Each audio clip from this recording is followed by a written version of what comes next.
Ẹ kú dédé àsìkò yìí, èyí làwọn ìròyìn tó jẹyọ nínú ìwé ìròyìn TheMatrix tó jáde lónìí ọjọ́rú Wednesday ọjọ́ 18 oṣù kejìlá ọdún 2024. Àdúrà mọ́mi Balógun ló kọ mi.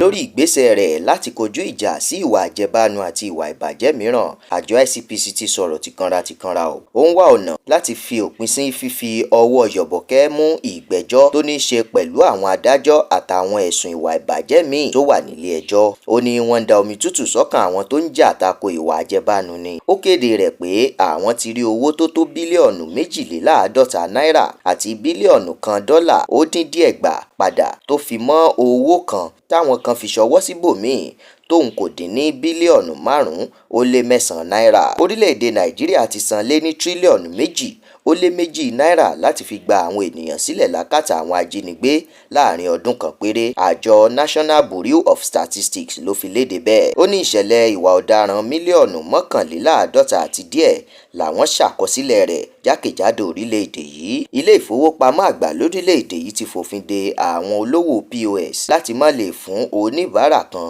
ju 1,100 náírà lọ lójúmọ́.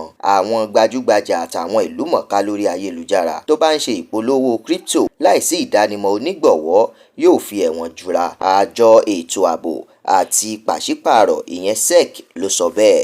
Ààrẹ àṣẹ̀ṣẹ̀dìbò yàn lórílẹ̀-èdè Ghana ìyẹn Mahama ti ṣe àbẹ̀wò sí ààrẹ Tinubu nílé ìjọba l'Àbújá.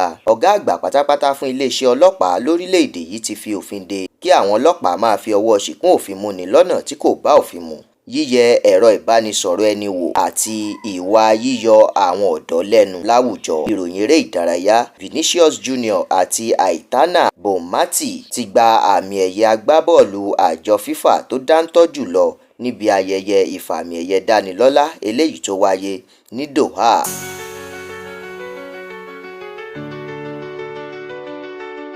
Láti jẹ̀gbádùn àwọn ìròyìn lóríṣiríṣi síwájú sí, ẹ darapọ̀ mọ́ wa kẹ́ ẹ sì tẹ̀lé wa lórí Facebook, Instagram, TikTok, YouTube àti X. Àdúrà mọ́mi Balógun ló kọ mi.